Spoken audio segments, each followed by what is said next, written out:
Hey everybody, my name is Mandy and welcome to my YouTube channel. I actually posted a bunch of videos last month, but it just didn't feel like the right energy and it felt like a little bit of an overshare. So I'm gonna try again and see if I feel any better about it, but we're just gonna keep going this time. So in this video, we're gonna talk about why I quit my 9-to-5 job, where I was kind of at in life and where I feel like I'm headed. I'm gonna talk about why I'm starting this YouTube channel. And then finally, just like a little bit about my art journey. All of these things I could get more in depth into, but I'm just gonna kind of give you the light version. So let's get into it. Well, my entire life, I've always been what I call super hyper creative. I was a dancer when I was little. In my 20s, I moved to Los Angeles to pursue acting and comedy and did improv, sketch, and stand-up comedy.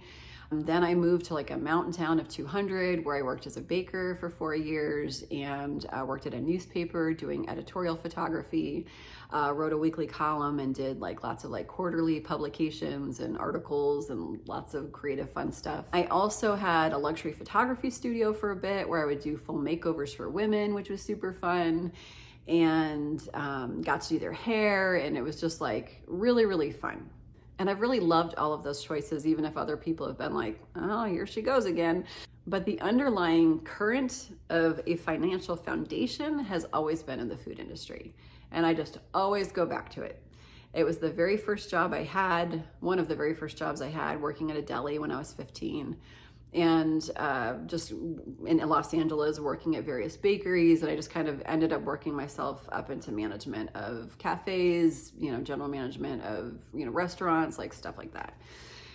And it was decent money, but it's nights and weekends, 60-hour work weeks. It's definitely a work harder and work harder mentality. There's no smarter about it. It's just go, go, go, adrenaline, adrenaline, adrenaline.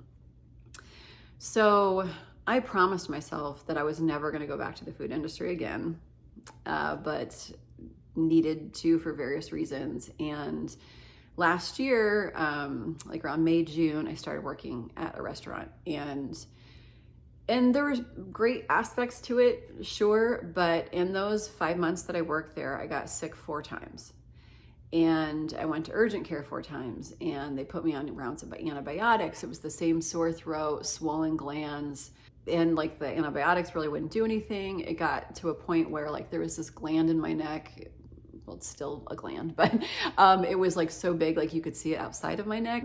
I was also having lots of heart palpitations after the birth of my daughter. She's 7.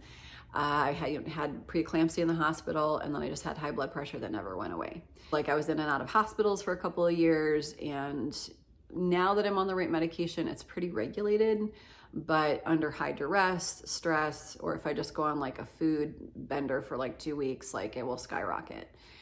I've also started getting like significant heart palpitations.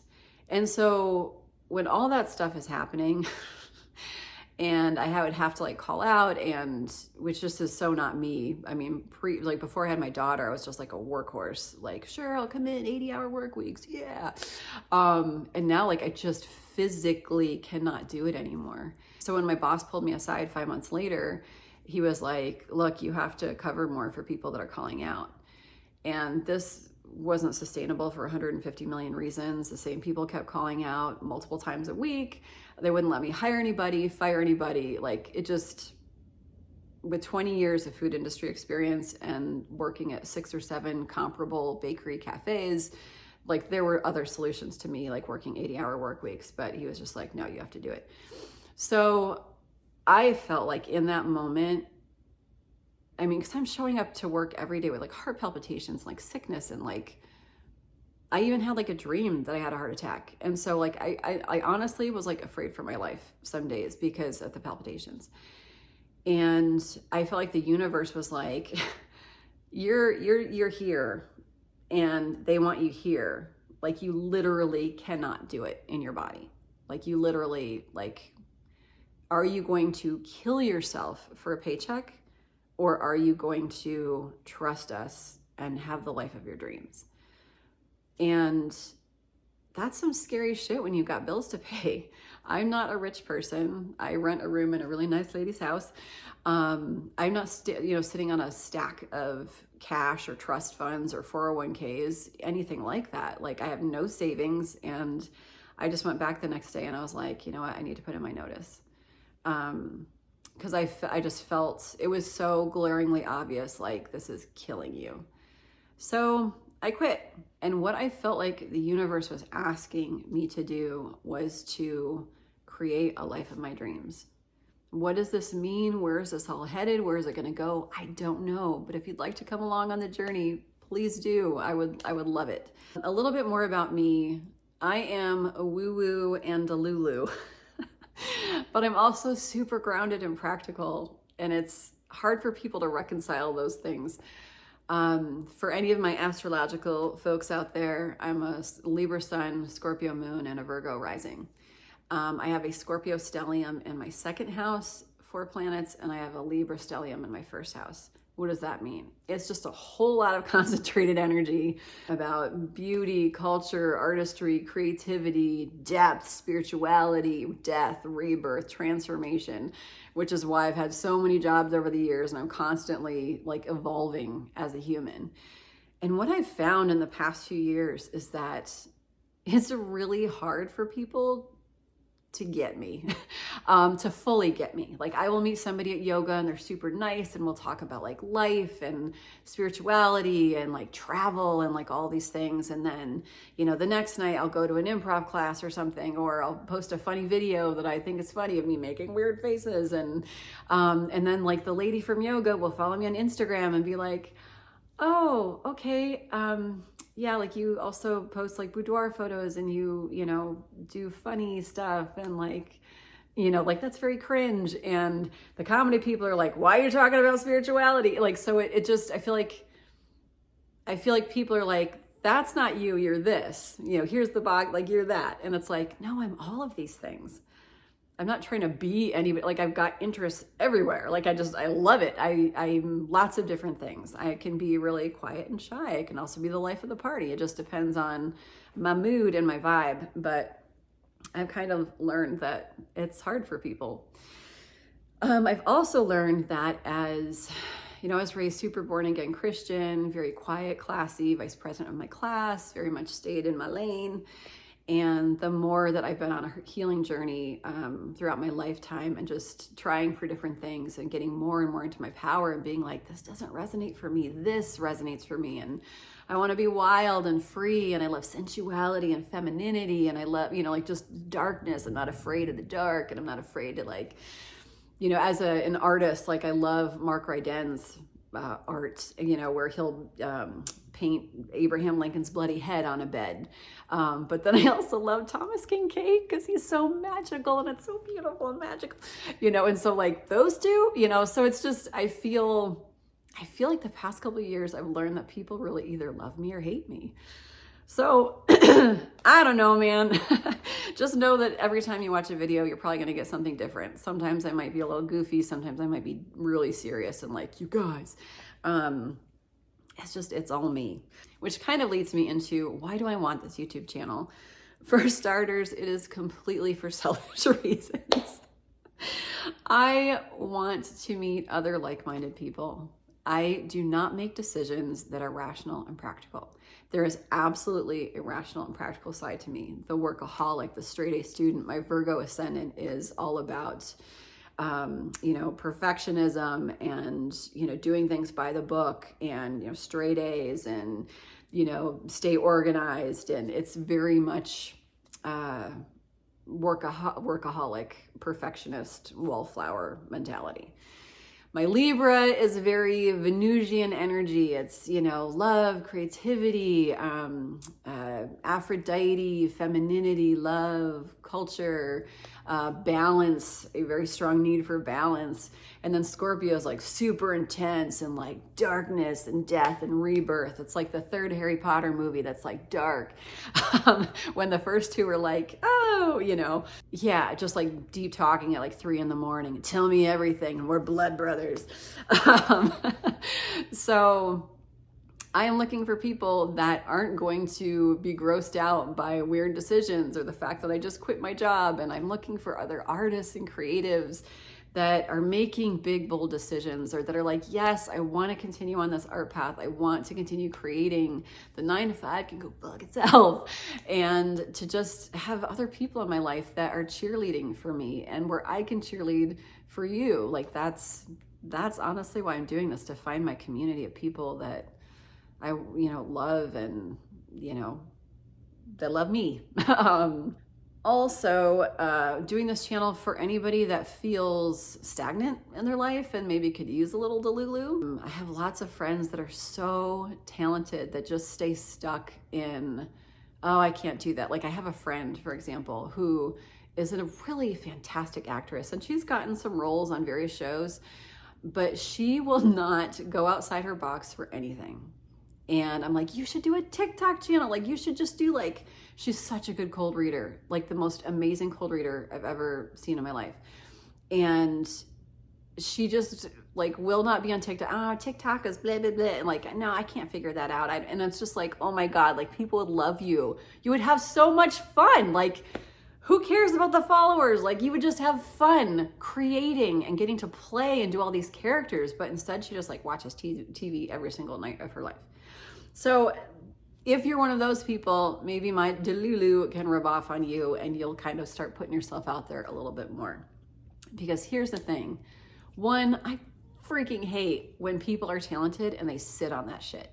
There's nothing, this could be a whole video in itself of me just trashing and rage anger at people, just you should be doing this, because it kills me. It just kills me to see people sitting on their creativity and their art. And when I think that is what the world needs now more than ever, is just people alive and just shining and in their fullness, their little inner child's just happy and glowing. That's what the world needs, but I digress. And the second thing is that nothing in my life that I truly have loved, that I have experienced, that has been rich, that has been beautiful, that has changed my life, has come out of a 9-to-5 job. Not a single goddamn thing. But every time I put myself out there in a delulu way, where I'm just universe, show me how good it can get. I'm gonna take these little baby steps. It's not about not hard work. Hello, Virgo, perfectionists. We always work. We love to work. But it's not about the hustle. It's not about the grind. The stars align for me when I just kind of take steps in faith and feel the energy around me and okay, where are we going with this? But anytime I've tried to hustle and work it out, and I'm going to start this business and I'm going to do this and this, it just is like a dumpster fire.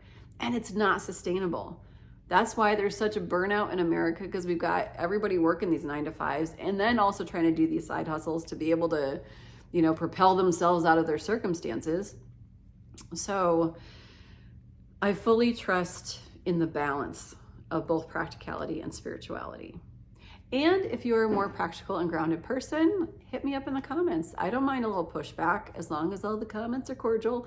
You keep me grounded, keep me, on the straight and narrow, and vice versa.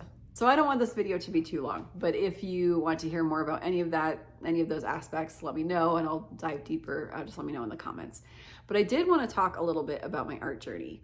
So in high school, I was never one of the artistic kids, the ones voted most artistic, or just these 4 or 5 people, oh, they're the artists, they're always doing the murals in high school, or doing the posters for the prom, or, I was never that. I did win a little baby award in high school for something that a charcoal drawing that I did, which is surprising.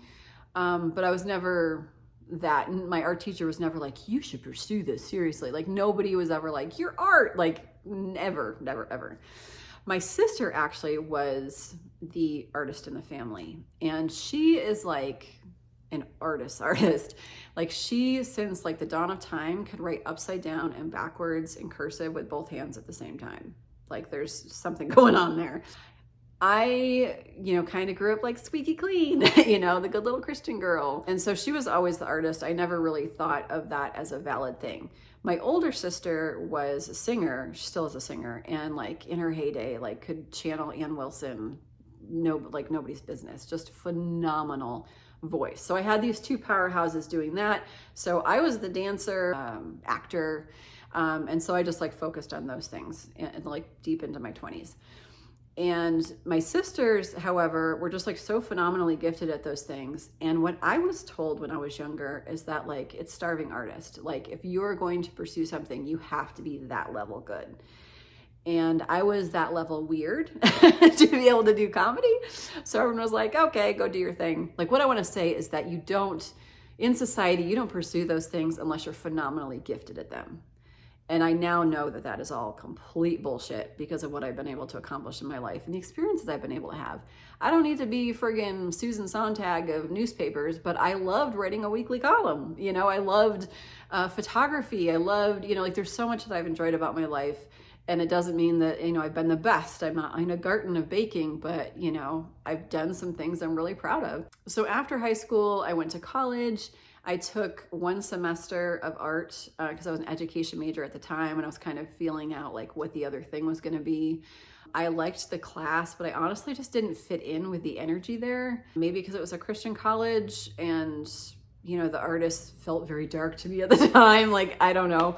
Oh God, how much I've changed over the years. It's amazing. Or if I just didn't feel good enough, or if I was just like, this isn't practical. Like, do I want to be an art teacher? I never wanted to be an art teacher, so I let that go. And then I just followed this whole creative journey of other stuff. Now, after my divorce, a few years ago, I was in an apartment for the first time by myself and I couldn't afford any furniture or anything. So I just used my living room as like a dance studio and an art studio. And I'd always wanted to like get some big canvases and some bold colors and just like paint, and just like see what that would feel like. I always felt like that would be super fun and expressive. And so in this space, without any money, as I do, I chose to invest in fun and my creativity and playfulness. And I just bought these canvases and acrylic paints. And it was so fun. It was so fun. And I wish I'd done it sooner.